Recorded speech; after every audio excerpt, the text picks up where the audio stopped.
Hello everyone, क्या हाल है सबके।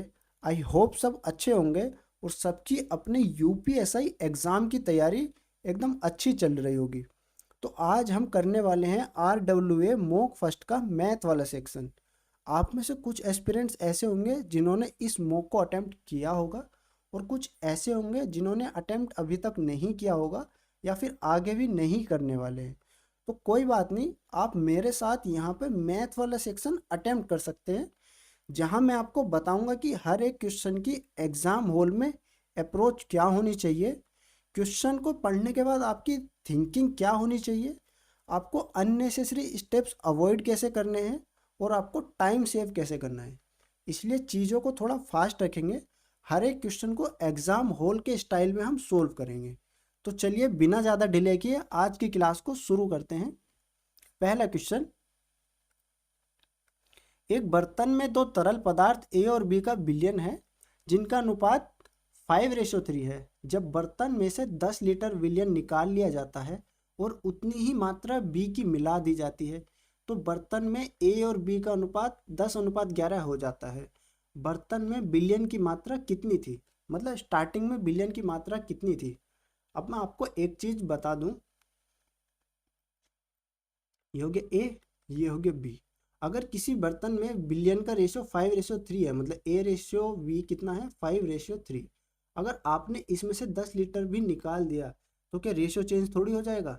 नहीं होगा, क्योंकि आप पर्टिकुलर ए या पर्टिकुलर बी तो निकाल नहीं सकते ना।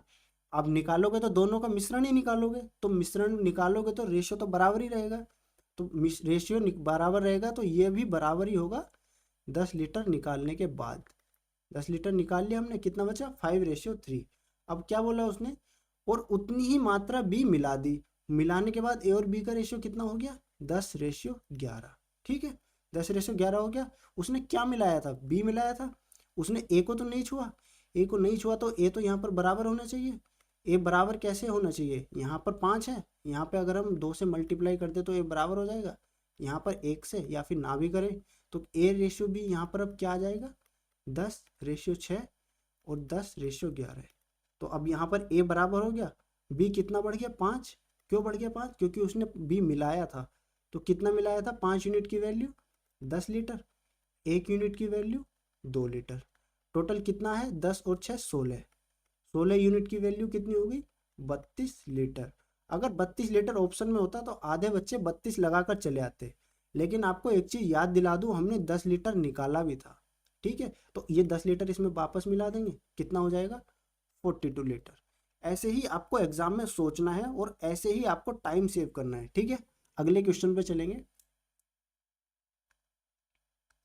दीपक अकेले एक कार्य को 24 घंटे में कर सकता है, दीपक और रोहित 20 में कर सकते हैं, रोहित और तरुण 16 में कर सकते हैं। तरुण अकेले उस कार्य को कितने घंटे में करेगा। ठीक है, यहाँ पर आएगा दीपक, यहाँ पर आएगा दीपक प्लस रोहित, यहाँ पर आएगा रोहित प्लस तरुण। अब हम देख रहे हैं कि 24, 20 और 16 का हमें एलसीएम निकालना है। 24, 20 और 16 का सबसे बड़ी संख्या कौन सी है 24। इसके हम फैक्टर कर लें तो 4 या 12 दूनी 24। ठीक है, 20 के क्या फैक्टर होते हैं 4 × 5, 4 तो इसमें आ गया, 5 नहीं है, 5 से और मल्टीप्लाई कर लेंगे। 16 के क्या होते हैं 4 × 4, 4 इसमें आ गया और इस 4 का ये 2 × 2 होगा, एक 2 भी आ गया, मतलब एक 2 बचा, ये भी आना चाहिए, तो एक 2 ये भी आ गया। तो ओवरऑल हम देखेंगे तो 4 × 12 दूनी 24 × 10 240। ये एलसीएम निकालने का फास्ट मेथड है। आई होप आपको समझ में आया होगा। तो एलसीएम कितना हो गया 240। एलसीएम 240 हो गया। ये कौन है दीपक, दीपक कितने घंटे में करता है 24 में। सीधा एफिशिएंसी लिखेंगे, कितनी आएगी 10।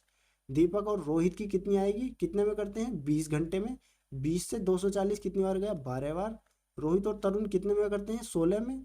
16 एकम 16 और 16 पंजे 80। ठीक है, तो दीपक की एफिशिएंसी 10 आ गई। दीपक की अगर 10 है तो रोहित की कितनी होगी, टोटल दोनों की 12 है, रोहित की होगी 2। रोहित की अगर 2 है तो तरुण की कितनी होगी, रोहित की अगर 2 है तो तरुण की कितनी होगी, 15 में से 2 गए 13, तरुण की होगी 13। क्या पूछा है हमसे उसने, तरुण अकेले कितने घंटे में कार्य करेगा, कितने घंटे में करेगा 240 अपॉन तरुण की एफिशिएंसी कितनी है 13, 240/13।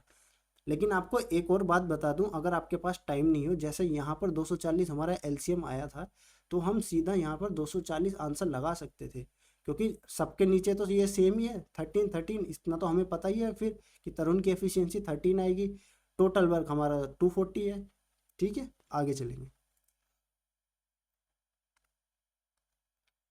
ट्रेन ए और बी एक ही समय पर चलती हैं। ट्रेन ए स्टेशन एक्स से स्टेशन वाई तक 55 किलोमीटर घंटा की गति से, तथा ट्रेन बी वाई से स्टेशन एक्स तक 80 किलोमीटर प्रति घंटा की गति से चलती हैं। ठीक है, 1 घंटा 36 मिनट के बाद एक दूसरे को पार करती है। स्टेशन एक्स और वाई के बीच की दूरी क्या है? अगर दोनों विपरीत दिशा में चल रही हैं तो क्या हम स्पीड को जोड़ देंगे? इतना तो कॉन्सेप्ट सबको पता ही होगा। तो 80 + 55 5 8 5 13, ये इनकी स्पीड हो गई। ठीक है, किलोमीटर पर घंटा। ठीक है, और उनको 135 की स्पीड से कितनी देर चलना है? 1 घंटा और 36 मिनट। 1 घंटा और 36/60, 12×3 = 36, 12×5 = 60, मतलब 1 सही 3/5 घंटे चलना है। मतलब 5 × 5 और 3 8/5 घंटे इनको चलना है। 5 से 135 गया 27 बार, 27 चौक 108, 108 दूनी 216, आंसर आ गया आपका 216। ठीक, आगे चलेंगे।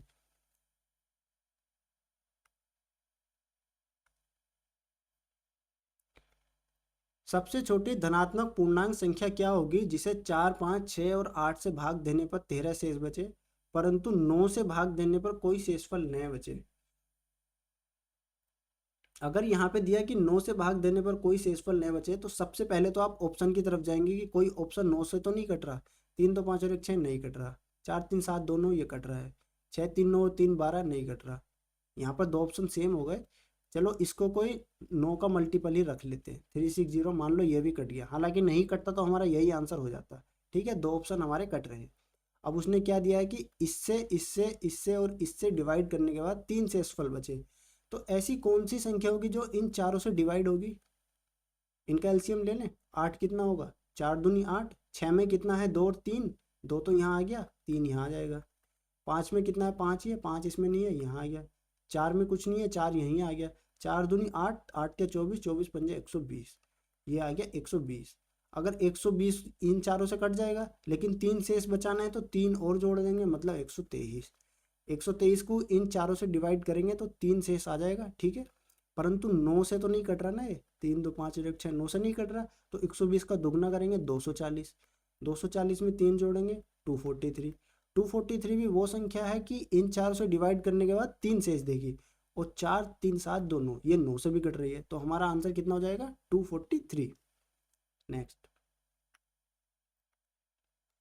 एक प्रयोग में दो घटनाएं ए और बी हैं। यदि P A is equal to 0.9, P B is equal to 0.5 तथा P A intersection B is equal to 0.4, तो पी ए यूनियन बी का मान ज्ञात कीजिए। अब ये पी ए पी बी और पी ए इंटरसेक्शन बी है क्या चीज़? पी ए क्या? पी ए का मतलब है ये जो ऑरेंज वाला गोला है ना, ये पी ए है। आप देखोगे कितनी वैल्यू है पी ए की? 0.9। तो 0.5 और 0.4 कितना हो गया? 0.9।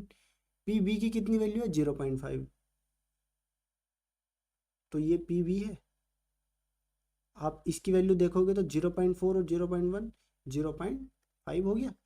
पी ए इंटरसेक्शन बी का क्या मतलब है? 0.4। 0.4 मतलब वो इसमें भी है और वो इसमें भी है। एक तरह से इसको बोलो तो क्या हो गया? HCF। ये एक तरह से HCF है, ये इसमें भी होगा, ये इसमें भी होगा। तो इसकी डबल काउंटिंग ना हो जाए इसलिए हमने इसको क्या किया? इसलिए हमने इसको बीच में रख दिया। 0.4 की डबल काउंटिंग ना हो इसलिए हमने इसको बीच में रख दिया। ठीक है, ये आ गया 0.4। उसने हमसे क्या पूछा है? P A union B. तो पी ए यूनियन बी का फॉर्मूला होता है P A plus P B minus P A intersection B. ठीक है, इस फॉर्मूले से निकाल देंगे। 0.9 प्लस 0.5 माइनस 0.4, तो 9 और 4 ये कितना हो गया? 1.4 माइनस 0.4 इज इक्वल टू 1। ठीक है, ये आ गया 1। वैसे आपको डायरेक्ट बता दूं कि पी ए यूनियन बी क्या होता है। ए यूनियन बी मतलब इतने एरिया में जो भी आ रहा है, ये जितनी भी वैल्यू आ रही है, ये पी ए यूनियन बी होता है। मतलब ये 0.5, 0.4 और 0.1, आप इनको जोड़ के देखेंगे तो भी बन नहीं आएगा। ठीक है, आगे चलेंगे।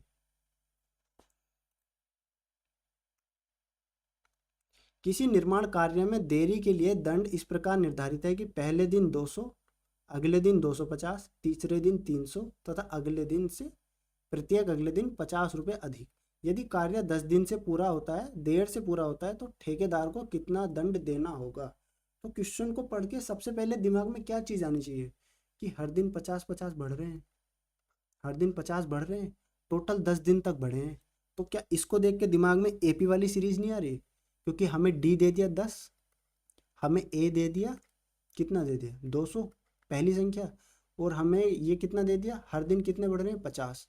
सॉरी, ये 10 हो गया एन, ये एन की वैल्यू है। डी कितना है हमारा 50। तो फॉर्मूला हमें सीधा पता है, n/2 इंटू 2a 400 हो गया, प्लस n-1 कितना हो गया 9 इंटू डी। ठीक है, 2 से 10 गया 5 बार, ये हो गया 5 इंटू 9×5 = 45, 450 और 400 850। अगर हम इसकी गुणा करें तो 8×5 = 40, 4000 और 250 4250। ठीक है, ये आ गया आपका आंसर। लेकिन अगर मान लिया आपको फॉर्मूला याद नहीं है, तब कैसे करेंगे? पहले दिन 200, अगले दिन 250, अगले दिन 300, फिर 350। ऐसे हमें कितने दिन करना है, 10 दिन में। आप देखेंगे कि दूसरे दिन 50 जुड़े, तीसरे दिन में 100 जुड़े होंगे, चौथे दिन में 150 जुड़े होंगे, इसी तरह 10वें दिन में कितने जुड़े होंगे, 50 इंटू 9 450। तो 10वें दिन कितने रुपए का दंड लगा होगा, 650। 200 में 450 जोड़ दिया, कितने हो गए 650। अगर मैं इसमें से 50 कॉमन ले लूँ तो 4 5 6 7, ऐसे ऐसे करके कहाँ तक जाएगा, 13 तक। ठीक है, तो मैं इसको ऐसे कर लूँ, 50 मल्टीप्लाई, मैं 13 तक की संख्याओं का योग निकाल लूँ, 13 इंटू 14/2, 2 से 14 गया 7 बार, 13 7 91। 1 से लेके 13 तक की संख्याओं का योग 91 होता है। लेकिन यहाँ पे 1 2 3 तो है नहीं ना, 4 से शुरू किया है, तो 1 2 3 का योग कितना होता है, 1 + 2 + 3 कितना होता है, 6। 6 तो हमने जोड़ा नहीं, इसमें 6 घटा दो, कितना आ गया 85। ठीक है, तो 50 इंटू 85 4250। फॉर्मूला आता था तो उस तरह से कर सकते थे, नहीं आता था तो भी कोई मुश्किल था नहीं इतना, इस तरह से भी आप कर सकते थे। आगे चलेंगे। सेम अभी पिछला वाला क्वेश्चन है जैसे हमने पहले किया था, खाली कॉन्सेप्ट बदल दिया। किसी कक्षा में विद्यार्थियों की संख्या 100 है, 60% विद्यार्थी क्रिकेट खेलते हैं, 30% विद्यार्थी फुटबॉल खेलते हैं और 10% दोनों खेल खेलते हैं। इसका मतलब समझ रहे हो आप, ये तो है PA, ठीक है, ये है PB, जैसा अभी पीछे था। 10% दोनों खेलते हैं, मतलब इधर भी खेल रहे हैं वो, इधर भी खेल रहे हैं। यहाँ पे देखो, ये 10% इधर भी है, इधर भी है, तो ये क्या हुआ, ये हुआ PA∩B। ठीक है, तो ऐसे विद्यार्थियों की संख्या क्या है जो ना तो क्रिकेट खेलते हैं और न ही फुटबॉल खेलते हैं। तो ऐसे विद्यार्थी कितने होंगे, पहले हम PA∪B निकाल लें। PA∪B कितना होगा, डायरेक्ट निकाल दो, फॉर्मूला पीछे लिखा दिया था, 60 + 30 - 10। तो ये कितना हो गया, 60 30 90, 90 में से 10 गए 80। तो इस 80 का मतलब है कि 80 विद्यार्थी ऐसे हैं जो या तो फुटबॉल खेल रहे हैं, या फिर क्रिकेट खेल रहे हैं, या फिर दोनों खेल खेल रहे हैं। या फिर आप यहाँ से डायग्राम से भी देखें तो 50 और 20 70 और 10 80, 80 विद्यार्थी ऐसे हैं या तो वो एक गेम खेल रहे हैं या दोनों। तो ऐसे कितने हुए जो कुछ नहीं खेल रहे, टोटल है 100, 100 में से 80 कुछ ना कुछ खेल रहे हैं, तो 20 ऐसे जो कुछ भी नहीं खेल रहे। ठीक है, आगे चलेंगे। 50 और 100 के बीच आने वाली सभी प्राकृतिक संख्याओं का औसत ज्ञात कीजिए। सबसे पहली चीज़ तो यहाँ पर ध्यान में रखना, बीच पूछा है, बीच आने वाली, तो इसको यहाँ से ऐसे मत कर देना 50 से 100, ये गलत है। बीच में क्या आएगा, 51 से 99। ठीक है, तो आपको औसत के लिए एक अच्छा कॉन्सेप्ट बता दूं कि मान लो 1 2 3 4 5 है, ठीक है, इसमें पूछ लिया इनका औसत बताओ, तो औसत हमेशा बीच वाली संख्या होती है। आप देखो इसके इधर 2 है, इसके इधर 2 संख्याएं हैं, तो बीच वाली संख्या औसत हो गई। मान लो आपसे पूछ लिया 1 2 3 4 5 6, इसका औसत बताओ। अब आप बोलोगे 3 इधर हो गए 3 इधर हो गए, बीच में तो कुछ है नहीं, तो बीच में ये होगा ना, 3 और 4 के बीच में क्या आएगा 3.5, तो आप इसका औसत भी देखोगे तो क्या आएगा 3.5। अब आप फिर सोचोगे कि मान लो हमें इधर दे दी 50 संख्या, इधर दे दी 50 संख्या, अब बीच की संख्या कैसे निकालेंगे?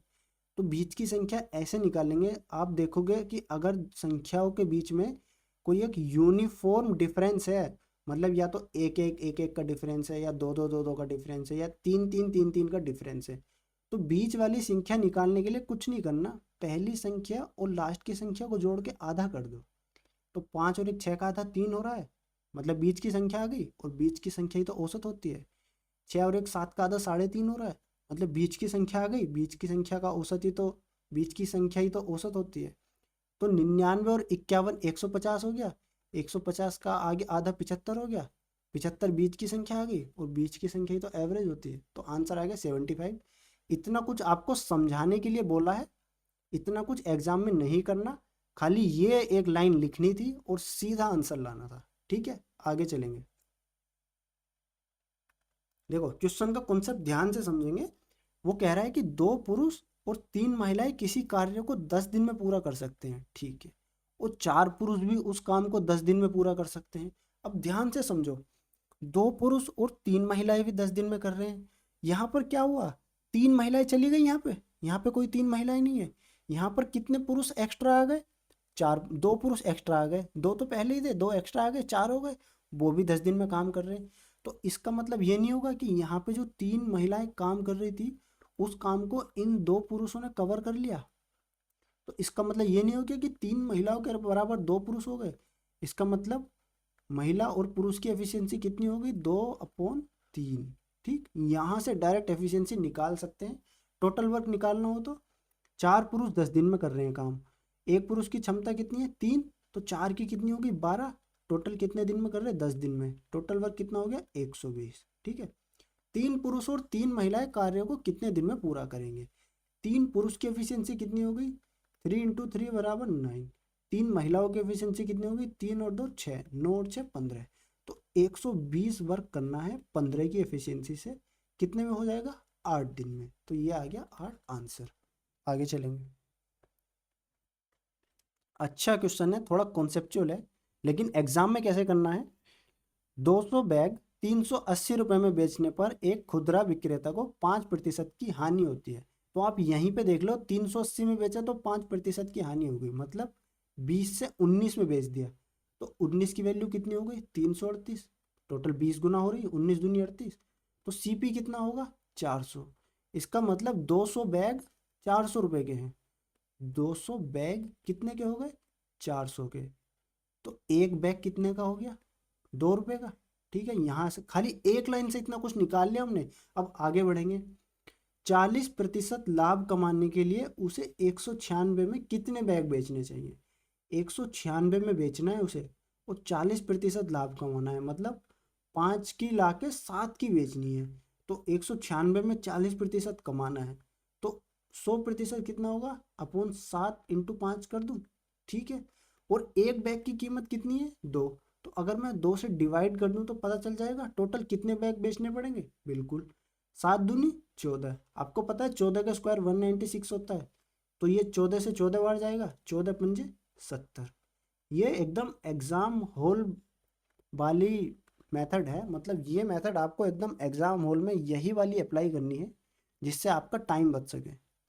नेक्स्ट, x³ - 9x और x² - 2x - 3 का लैसे ज्ञात करो। x³ - 9x में से x कॉमन ले लूँ तो x² - 9x बचा, इसको ऐसे लिख दूँ x + 3 x - 3। ठीक है, दूसरी टर्म क्या है हमारी x² - 2x - 3, -3 के ऐसे टुकड़े जिनका योग -2 हो, तो -3 + 1, इनका योग 2 होगा। डायरेक्ट लिख सकते हैं x - 3 x + 1, ये हो जाएंगे इसके फैक्टर। खाली इतना ही सोचना है, फैक्टर डायरेक्ट इन्हीं को लिख सकते हैं। ठीक है, अब उसने क्या पूछा लैसे, लैसे का मतलब है जो सिंगल सिंगल फैक्टर है वो उठा लो, किसी भी फैक्टर को डबल नहीं करना। x आ गया, x + 3 आ गया, x - 3 आ गया, अब x-3 पर भी है, यहाँ पर भी है, इसको दोबारा नहीं उठाना, यहाँ से उठा लो x+1, ये आ गया आपका LCM। नेक्स्ट, यदि A/B कितना है, 2/3, B/C कितना है, 4/5, तो A+B/B+C बताना है। अब आप देखोगे यहाँ पर भी B है, यहाँ पर भी B है, तो ये तो बराबर होना चाहिए। यहाँ पर 3 है, यहाँ पर 4 है, तो यहाँ पर मैं 4 से और यहाँ पर 3 से कर दूँ, तो 4 दूनी 8, 4 तिया 12, 3 चौके 12 और 3 पंजे 15। ठीक है, तो ये हो गया A/B और ये हो गया B/C। अब उसने क्या पूछा है, A+B कितना हो गया, 12 और 8 20, और क्या पूछा है B+C कितना हो गया, 12 और 15 27। तो ये A+B/B+C हो गया 20/27। नेक्स्ट, ये भी अच्छा कॉन्सेप्चुअल क्वेश्चन है, एक एक लाइन को पढ़ेंगे, स्टेप बाय स्टेप करते चलेंगे। 5 सदस्यों वाले परिवार की औसत आयु 33 है, अगर एवरेज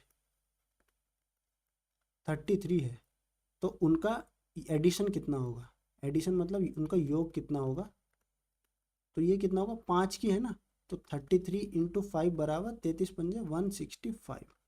वो बोल रहे हैं कि सबसे छोटा सदस्य 9 साल का है। ठीक है भाई, सबसे छोटा सदस्य 9 साल का बच्चा है। सबसे छोटे सदस्य के जन्म से ठीक पहले परिवार के सदस्यों की औसत आयु कितनी थी, सबसे छोटे सदस्य के जन्म से ठीक पहले। अब सबसे छोटे सदस्य का जन्म कब हुआ था भाई, 9 साल पहले, तो 9 साल पहले उन सबकी आयु का योग कितना होगा, 9 साल पहले 5 सदस्य हैं तो हर एक की आयु 9 साल कम होगी। 5 सदस्य हैं तो पांचों की आयु 9 साल पहले, तो मतलब सबकी आयु में से 9 कम कर देंगे, तो 9 इंटू 5 बराबर 45 कम कर दें इसमें से। अगर मैं इसमें से 45 घटा दूँ तो कितना आ जाएगा, 120। अब यहाँ पे क्या है, छोटे सदस्य के जन्म से ठीक पहले, अब यहाँ पर 5वें सदस्य का जन्म नहीं हुआ, यहाँ पर जो 120, ये जो एडिशन है, ये जो योग है, ये 4 सदस्यों का है, क्योंकि 5वें वाले का जन्म नहीं हुआ, तो इसका एवरेज कितना हो जाएगा, 4 तिया 12। ये आ गया आपका 30 आंसर। आगे चलेंगे,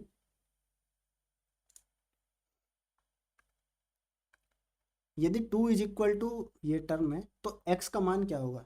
ऐसे क्वेश्चन में मैक्सिमम ट्राई करें कि पूरा उतारने की जगह ना इसको थोड़ा यहीं पे कर ले पहले, थोड़ा सा, 4 तिया 12 और 1 13, तो ये टर्म क्या हो गई, 1 + 4/13। ठीक है, इतनी इतनी टर्म ये आ गई, 13 एकम 13 और 4 17, 17/13। तो क्वेश्चन क्या बन गया हमारा, 2 = x + 13/17। अब इसको इधर ले जाऊं, x = 2 - 13/17, तो ये कितना हो गया, 17 दूनी 34, 34 में से 13 गए, 21/17। ठीक, 21/17। नेक्स्ट, एक तैराक जिसकी स्थिर जल में गति 15 किलोमीटर पर घंटा है, 30 किलोमीटर धारा की दिशा में जाता है और वापस आता है, पूरी यात्रा में उसे 4 घंटे और 30 मिनट लगते हैं, धारा की गति क्या है। ऐसे सवाल को करने का सबसे बेस्ट मेथड है बाई ऑप्शन। अब आप बोलोगे कि हमारे दिमाग में कैसा आएगा कि बाई ऑप्शन जाना है, दिमाग में ऐसा आएगा कि आपको ये सोचना है, पहले तो आप देखेंगे कि 30 किलोमीटर जाना है, मतलब 30 जाएगा 15 + x से, फिर जाएगा 30 15 - x से, तब उसको 4.5 घंटे लगेंगे। अब आप यहाँ से सोल्व करके x की वैल्यू निकालेंगे, लेकिन आपको जब x की वैल्यू ऑप्शन में दे रखी है तो एक बार को आपके दिमाग में ये आना चाहिए कि मैं एक एक करके x की वैल्यू यहाँ पर रख के देख सकता हूँ। बिल्कुल देख सकते हैं, जैसे पहली वैल्यू है 15 और 4 19, 19 से तो 30 कट ही नहीं सकता, तो ये हो ही नहीं सकता। 15 और 6 21, 21 में आता है 7, 7 30 को ख़त्म कर नहीं सकता, मतलब ये हो नहीं सकता। तीसरे ऑप्शन में क्या आएगा 15, 15 और 5 20, 20 से 30 चला गया 1.5 बार, 15 में से 5 गए 10, 10 से 30 चला गया 3 बार, इसने जस्टिफाई कर दिया 4.5, तो आंसर आ गया 4.5। आगे चलेंगे, राहुल की वर्तमान आयु उसके पिता की आयु के आधे से 3 वर्ष अधिक है। यह हो गया राहुल, यह हो गया राहुल के फादर। तो राहुल के फादर की आयु में 2a मान लो, क्योंकि अभी इनकी आधी करनी है, तो राहुल की आयु हो गई, राहुल के पिता की आयु के आधे से 3 साल अधिक। ठीक, 5 वर्ष पहले राहुल अपने पिता से 21 वर्ष छोटा था, मान लिया 5 वर्ष पहले वो 21 साल छोटा था अपने फादर से, तो भाई आज भी तो 21 ही साल छोटा होगा। अब वो 21 साल छोटा है तो वो तो सारी लाइफ 21 साल छोटा ही रहेगा। कितनी साल आगे हो जाए कितने साल पीछे हो जाए, तो इसका मतलब क्या हुआ कि ये राहुल के फादर की आयु हो गई -a+3। राहुल के फादर उससे कितने बड़े हैं 21 साल, ठीक है। तो 2a - a - 3 बराबर 21। ए बराबर कितना आ गया 24। क्या पूछा है सवाल में, राहुल की वर्तमान आयु ज्ञात कीजिए। राहुल की आयु कितनी है, ए की वैल्यू आ गई 24, 24 और 3 27, ये आ गया 27। नेक्स्ट, ये इस पूरे मॉक का one of the best question था। इस क्वेश्चन को ध्यान से समझेंगे और इसका कॉन्सेप्ट भी अच्छा कॉन्सेप्ट है इसमें। एक व्यक्ति 2 वर्षों तक प्रतिमाह 250 की राशि 6% साधारण ब्याज दर पर आवर्ती जमा खाते में जमा करता है। परिपक्वता राशि क्या होगी, परिपक्वता मतलब maturity value of the deposit will be, मतलब उसको जो 2 साल बाद राशि मिलेगी। अब आप पहले तो एक चीज़ समझो, प्रति माह जमा कर रहा है वो, प्रति माह जमा कर रहा है, 6% वार्षिक है, R = 6%। लेकिन अगर हमें मंथली निकालनी हो तो 6/12 कर दें, मतलब 0.5%, ठीक है, पर मंथ।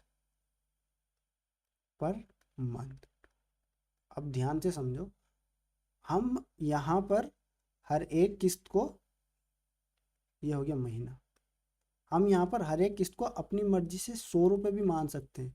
लेकिन अगर हम 100 रुपये मानेंगे, उस पर 0.5% देंगे तो कितना ब्याज बनेगा 0.5%।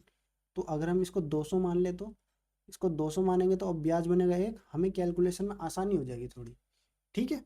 अब देखो, ये मान लो पहला महीना है, ये पहला महीना हुआ, कितने रुपए दिए उसने, यहाँ पर दे दिया उसने 200 रुपये, ठीक है, 200 रुपये दे दिए। अब इस महीने के लास्ट में भी 200 रुपये कितने हो गए 201, क्योंकि हर महीने 0.5% ब्याज लगेगा, तो इस महीने कितना ब्याज मिला उसे 1। दूसरे महीने कितना मिलेगा 2 मिल जाएगा। तीसरे महीने कितना मिल जाएगा 3 मिल जाएगा, क्योंकि यहाँ पर 201 हो गए और यहाँ पर वो 200 रुपये फिर से जमा करेगा। तो इस वाले जो ये वाला जो पीरियड है, इस वाला जो महीना है, इस वाले 200 पर भी ब्याज मिलेगा और इस वाले 200 पर भी ब्याज मिलेगा। तो यहाँ पर 2 का इसलिए मिलेगा, यहाँ पे फिर 200 जमा करेगा, तो इस वाले महीने में 1 रुपया इस वाले 200 का, 1 रुपया इस वाले 200 का, 1 रुपया इस वाले 200 का, ठीक है। ऐसे करके वो 200 200 200 200 24 महीने, 2 साल की बात की ना, 24 महीने तक जमा करेगा, ठीक है। तो उसको ब्याज भी 1 से लेके 24 तक का मिल जाएगा, बिल्कुल मिल जाएगा। तो टोटल कितने रुपए उसके हो जाएंगे भाई, 200 200 200 24 तक किए, तो 24 × 200 कितना हो गया 4800, ये हो गया 4800। और 1 से लेकर 24 तक का योग कितना हो गया 24 × 25/2, ये आ गया 12। 25 चौका 100 होती है 300, ये हो गया 300। तो टोटल उसके कितने बन गए 5100 रुपये। लेकिन 5100 रुपये तब बने हैं अगर उसकी EMI 200 रुपये की हो, लेकिन उसकी ओरिजिनल EMI कितने की है 250 रुपये की। इसका क्या मतलब है, अगर 200 की वैल्यू 250 है, क्योंकि हमने 200 मान ली थी, 200 की वैल्यू 250 है, तो 5100 की वैल्यू कितनी होगी 50 से कटेगा, 50 चौके 200, 50 पंजे 250, ठीक है। 4 से इसको काट दूँ 25 बार, तो ये कितना हो गया 5 एकम 5, यहाँ पे मल्टीप्लाई, और 5 पंजे 25, 255 × 25, ठीक। 25 पंजे 125 का 5 हासिल लगे 12, 25 और 25 625, 625 और 12 637, ये आ गया 6375। ये सवाल को करने का आसान मेथड था। अगर आपको कॉन्सेप्ट समझ में आ गया तो ये बनाने की ज़रूरत नहीं थी आपको। 24 समझ के 24 × 25 करना था और 200 × 24 करके डायरेक्ट कंपैरिजन करते। आगे चलेंगे। यदि दो संख्याओं x और y का HCF और LCM 5 और 105 है, यदि x + y 24 है, तो 1/x + 1/y कितना है। तो पहले इसको सोल्व कर लें। 1/x + 1/y कितना होगा x + y/xy, ठीक है। x + y की वैल्यू हमें दे दी कितनी 24। और एक्स वाई का मतलब क्या है, दोनों संख्याओं का मल्टीप्लिकेशन। और दोनों संख्याओं का मल्टीप्लिकेशन क्या होता है, उस संख्या के एलसीएम और एचसीएफ के मल्टीप्लिकेशन के बराबर होता है। तो इसको लिख दें यहाँ पे डायरेक्ट 5 × 105। अब ये क्या 3 से कट रहा है, 3 × 8 = 24 और 3 × 3 = 15। ठीक है, 8/35 पंजे 175। ये आ गया आंसर। इतना ही टाइम एग्जाम में देना था इस क्वेश्चन को। नेक्स्ट करेंगे, छोड़ दिया क्या, नहीं नेक्स्ट। एकदम आसान क्वेश्चन है। दो संख्याओं के बीच अंतर 1140 है। यदि एक संख्या का 6% दूसरी संख्या के 10% के बराबर है तो बड़ी संख्या ज्ञात कीजिए। मान लो पहली संख्या ए का 6% बराबर है बी के 10% के। यहाँ से रेशो निकाल सकता हूँ, परसेंट से परसेंट गया, 3 दूनी 6, 5 दूनी 10। तो A/B बराबर 5/3। ठीक है, दोनों के बीच का डिफरेंस क्या है, 2 यूनिट। 2 यूनिट की वैल्यू 1140, 1 यूनिट की वैल्यू 570। बड़ी संख्या पूछी है, बड़ी संख्या कितनी है, 5। ये आ गया 5, 0, 5 7 35 का 5 हासिल लगे 3, 5 पंजे 25 और 3 28, 2850। ठीक है, नेक्स्ट करेंगे। कोलकाता की यात्रा में टैक्सी 50% दूरी 50 किलोमीटर पर घंटा, 40% दूरी 40 किलोमीटर पर घंटा तथा शेष दूरी 20 किलोमीटर पर घंटा की गति से चलती है। तो पूरी यात्रा की औसत गति क्या है। तो हम देखेंगे कि यहाँ पर हमें 50 निकालना है, 50% को, 40% को 40 से डिवाइड करना है और बाकी को 20 से करना है। तो हम सिंपली टोटल दूरी को 100 मान लेंगे। 100 मान लेंगे तो 50% कितना हो गया 50, 40% कितना हो गया 40, बचा कितना 10। इसे कितने से चलना है हमें, 50 की स्पीड से, कितना घंटा लगेगा 1 घंटा। इसे कितने से चलना है 40 की स्पीड से, कितना घंटा लगेगा 1 घंटा। इसे कितना चलना है 20 की स्पीड से, कितना घंटा लगेगा आधा घंटा। टोटल कितना घंटा लगा हमें, 1 2 और आधा 2.5 घंटे। 2.5 घंटे में हम टोटल डिस्टेंस चली गई 100 किलोमीटर। तो यही तो होती है एवरेज स्पीड। 2.5 से 100 कितनी बार जाएगा, 25 चौका 100, ये आ गया 40, 40। नेक्स्ट, एक पुस्तक का मुद्रित मूल्य 320 रुपये है। एक खुदरा विक्रेता इसके लिए 244.80 का भुगतान करता है। उसे 10% और एक अन्य दर की क्रमिक छूट मिलती है। तो दूसरी छूट दर कितनी है। देखिए पहली छूट कितनी हुई, पहली छूट थी 10% की। इसका मतलब 320, 90% बच जाएगा, 9/10, 1 0 से 1 0 गया, 9 दूनी 18 का 8, हासिल लगा 1, 9 तिया 27 और 1 28। ठीक है, कितना बचा 288, 320 288 बचे। लेकिन उसने इसको भी 244.80 में बेच दिया। इसका मतलब और कुछ छूट दे दी। अगर थोड़ी देर के लिए इसको भूल जाएं 0.80 को, अगर 288 से 244 में बेचता तो कितने रुपए का डिस्काउंट था, 44 का। लेकिन उसने 44.80 में बेचा तो कितने का डिस्काउंट हो गया, 43.20 का। ठीक है, कितने पे, 288 पे इंटू 100। सबसे पहले पॉइंट हटा लो, पॉइंट हटाएंगे नीचे 0, 1 0 से 1 0 गया, ये गया, ये गया 4 से, 4 7 28, 4 दूनी 8, 4 एकम 4 0, 4 8 32। दिख रहा है सीधा सीधा 36 से, 36 दूनी 72, 36 तिया 108, 2 पंजे 10, 5 तिया 15%। ये आ गया आपका आंसर। आगे चलेंगे, यूनिट डिजिट निकालना है। यूनिट डिजिट के सवाल बहुत आसान होते हैं, बस आपको थोड़ा कॉन्शियस रहना है। यहाँ देखना है कि 433 की पावर 24। आपको पता है यूनिट डिजिट निकालते टाइम खाली हमें लास्ट वाला डिजिट चाहिए। तो इसकी पावर 34 माइनस 7 की पावर 38 प्लस 6 की पावर 54। अब इतनी बड़ी पावर होने के बाद आपको पता है कि इस पावर को 4 से डिवाइड कर दो और जो शेष बचे उसको लगा दो इस संख्या की पावर। जैसे 4 से 24 को डिवाइड किया तो यहाँ पर 0 शेष आ गया, 0 की जगह पे वापस 4 लिख लो। 3 की पावर 4 माइनस 7 की पावर, 4 से 38 को डिवाइड किया 36, शेष कितना आ गया 2, प्लस 4 से 54 को डिवाइड किया 52, शेष कितना आ गया 2। तो इसका यूनिट डिजिट क्या आएगा, 3 तिया 9 तिया 27 से 81, माइनस इसका यूनिट डिजिट क्या आएगा 9, इसका यूनिट डिजिट क्या आएगा 6, प्लस वाले जोड़ लिए तो 7 माइनस 9। ठीक है, अब आप सोचेंगे 7 में से 9 कैसे घटाएं। कोई बात नहीं, आपके पास फ्री व्हील है, 7 नहीं है तो 17 कर लो। 17 में से 9 गए 8, ये आ गया आपका यूनिट डिजिट 8। ठीक, आगे चलेंगे। अभी ऐसा कॉन्सेप्ट पीछे बताया था आपको, यदि 8 क्रमागत सम संख्याओं का औसत 25 है तो सबसे बड़ी संख्या क्या होगी। औसत क्या होता है, बीच वाली संख्या, 2 4 6 8 10। ठीक है, तो दो संख्या इधर की, दो संख्या इधर की, एवरेज हमेशा क्या होगा, बीच वाली संख्या। लेकिन आप यहाँ पर देखेंगे कि ये जो कितनी संख्या थी, 5, 5 मतलब ओड। अगर हम इवन संख्या ले लें तो, इवन मतलब इवन नंबर ले लें तो, मतलब 2 4 6 8। अब यहाँ पे एवरेज क्या आएगा, 2 इधर होगी 2 इधर होगी, बीच में क्या आएगा दोनों के, 5, ये आएगा एवरेज। इसका मतलब ये है कि अगर संख्याएं इवन है, इवन इवन इस आधार पर बोल रहा हूँ मैं, ये 4 संख्या है ना इवन है, तो अगर संख्या इवन है तो एवरेज हमेशा ओड आएगा, और संख्याएं ओड है तो एवरेज हमेशा इवन आएगा। जैसे यहाँ पर संख्या इवन है तो एवरेज कितना आया, ओड। लेकिन होगा तो बीच का ही है, 4 संख्या इसके इधर होगी, 4 संख्या इसके इधर होगी, तो इमीडिएट जस्ट एक आगे वाली जो होगी उसमें तो वो तो होगी एक जोड़ने के बाद। जैसे ये 5 थी ना, 5 के आगे कौन सी थी, एक जोड़ने के बाद वाली, पीछे कौन सी थी, एक घटाने के बाद वाली।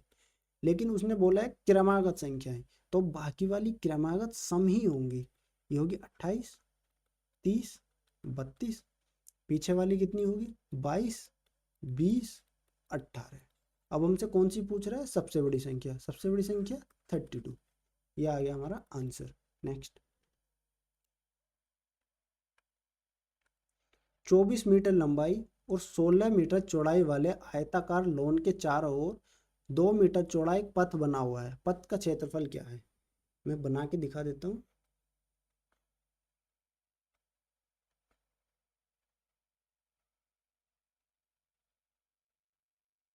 हाँ, ये होगी 24 मीटर, ये होगी 16 मीटर।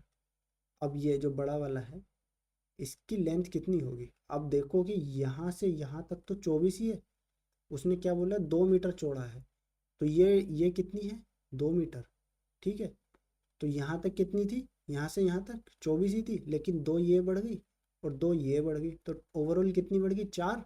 तो ये यहाँ से यहाँ तक कितना हो जाएगा, 28। इसी तरह सिमिलरली इधर से इधर तक कितना होगा, यहाँ से यहाँ तक तो 16 ही होगा, लेकिन ये 2 बढ़ गई और 2 ये बढ़ गई, तो कितना हो गया, 20। ठीक है, अब आप देखो ये जो बड़ा वाला रेक्टेंगल है इसका एरिया कितना है, 28 इंटू 20 बराबर 560। ये जो छोटा वाला रेक्टेंगल है इसका एरिया कितना है, 24 इंटू 16 बराबर 16 चौका 64 का 4 हासिल लेके 6, 16 दूनी 32 और 6 38।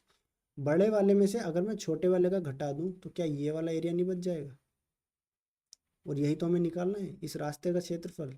तो कितना होगा, 10 में से 6 गए, 10 में से 4 गए 6, 15 में से 8 गए 7, और 4 में से 3 गया 1, 176। नेक्स्ट, एक ट्रेन 36 किलोमीटर पर घंटा की गति से चल रही है, 7/10 किलोमीटर की दूरी तय करने में ट्रेन को कितना समय लगेगा।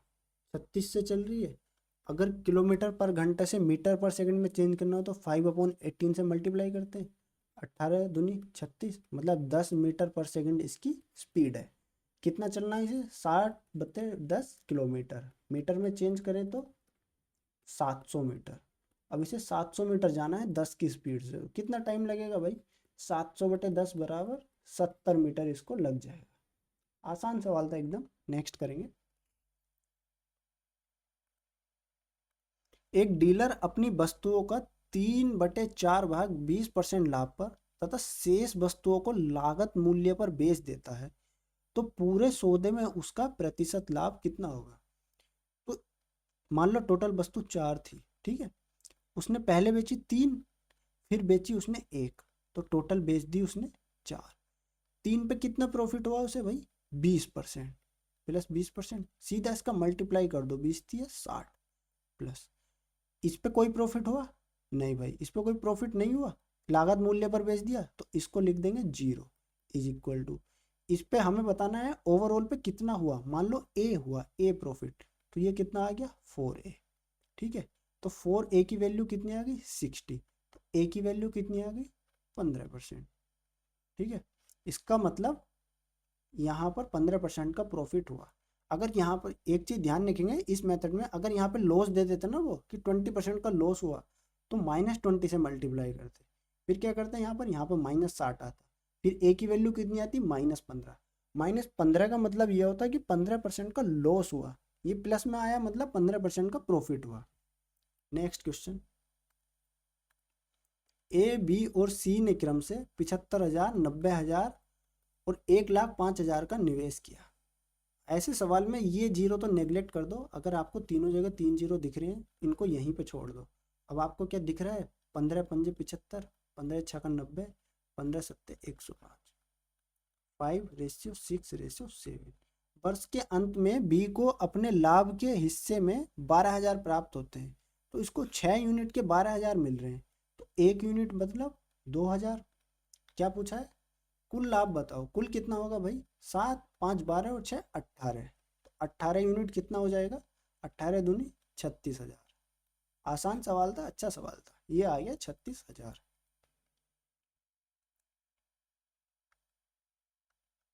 आधार त्रिज्या 6 सेमी और ऊंचाई 10 सेमी वाले ठोस धातु बेलन को पिघलाकर आधार त्रिज्या 2 मिलीमीटर, ये ध्यान रखेंगे सिली मिस्टेक हो जाएगी, इसको सेंटीमीटर मत पढ़ लेना, और ऊंचाई 2 मिलीमीटर वाले एन ठोस शंकु बनाए जाते हैं। एन का मान कितना होता है, मतलब एक बेलन है उसको पिघलाकर कुछ शंकु बनाए जा रहे हैं, तो कितना मान, कितने शंकु बनाए जाएंगे। तो आपको बता दूं कि बेलन को पिघलाकर आप कितने भी शंकु बनाए उसका वॉल्यूम तो समान रहेगा, वॉल्यूम सेम रहेगा, तो हम इन दोनों का वॉल्यूम सेम रख देंगे।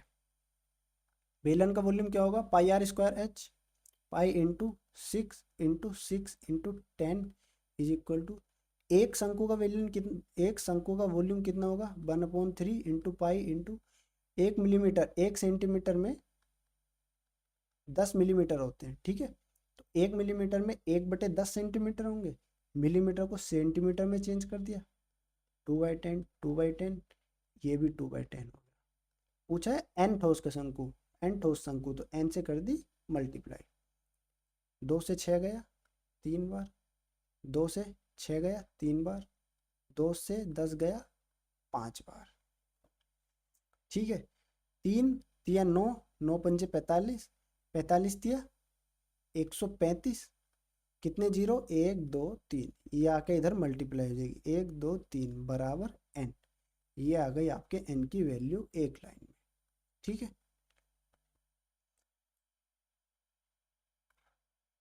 तो ये थी हमारी आज की क्लास। आप कमेंट करके ज़रूर बताना क्लास कैसी लगी, या फिर किसी भी क्वेश्चन में अगर कोई भी डाउट आया हो तो ज़रूर से बताना कि इस क्वेश्चन में ये डाउट है या फिर ये चीज़ कहाँ से आई। क्लास को हमने थोड़ी फास्ट रखा है, क्लास को हमने एग्ज़ाम हॉल के स्टाइल में किया है, मतलब आप जैसे मैंने यहाँ पे किया आपको एग्ज़ाम हॉल में ऐसा करना है। बाकी अगर कोई भी दिक्कत आई हो तो कमेंट सेक्शन में आप बता सकते हैं। तब तक अब हम अगली क्लास में मिलेंगे, तब तक के लिए धन्यवाद, टेक केयर।